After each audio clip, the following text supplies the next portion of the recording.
today how to fold clothing to put them into a suitcase, both to save space so you can get more stuff in there, keep them somewhat wrinkle-free.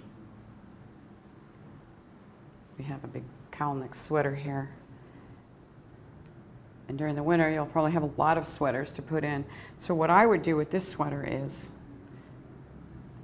leave the neck hanging down, fold these arms back towards myself, lay it flat, and then I would just put one fold in it. Because this is bulky, it's going to take up a lot of space.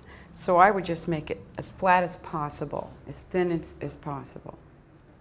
And then I put it in a nice flat area. If you have a bumpy area, put something smaller into the bumpy. If you have a little hole, put something underneath a flat item to fill the little hole. In our next segment, I'll show you how to fold another garment to put into a suitcase to hopefully keep it wrinkle-free and smaller so you can put more stuff in there.